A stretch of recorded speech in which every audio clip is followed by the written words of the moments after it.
నరేంద్ర మోడీ టీంలో ఎవరెవరుంటారు? ఏపీ నుంచి ఎవరెవరికి ఛాన్స్ వస్తుంది? ఇప్పుడు ఇవే ప్రశ్నలు వినిపిస్తున్నాయి. అయితే గుంటూరు లోక్సభ స్థానం నుంచి తొలిసారిగా ఎంపీగా గెలిచిన టీడీపీ నేత పెమ్మసాని చంద్రశేఖర్కు కేంద్ర మంత్రి పదవి దక్కింది. ఎన్ఆర్ఐ పెట్టుబడిదారులతో పెమ్మసానికి సంబంధాలు ఉండటంతో రాష్ట్రానికి పెట్టుబడుల్ని ఆకర్షించేందుకు దోహదపడుతుందని టీడీపీ భావిస్తోంది.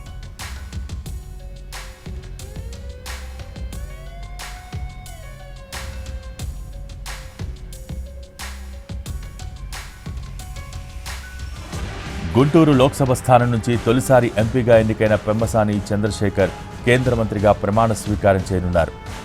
కేంద్రంలో ఏర్పాటు కానున్న ఎన్డీఏ ప్రభుత్వంలో టీడీపీ, జనసేన కూడా భాగస్వామ్యం కావాలని తీసుకున్న నిర్ణయంతో గుంటూరు ఎంపీ పెమ్మసాని చంద్రశేఖర్కు తొలి జాబితాలో స్థానం దక్కింది. గుంటూరు ఎంపీగా పెమ్మసానికి అత్యధిక మెజార్టీ రావటం, అసెంబ్లీ అభ్యర్థుల విజయానికి తోడ్పడటం, పార్టీకి విధేయుడిగా ఉండటంతో చంద్రబాబు ఆయనకు ప్రాధాన్యత ఇచ్చినట్టు తెలుస్తోంది. మొన్నటి ఎన్నికల్లో 3,44,695 ఓట్ల భారీ ఆధిక్యతతో ఆయన విజయం సాధించారు. ఎన్నికల అఫిడవిట్లో 5,780 కోట్ల ఆస్తులను చూపడం ద్వారా దేశంలోనే అత్యంత ధనిక ఎంపీ అభ్యర్థిగా పేరు పొందారు.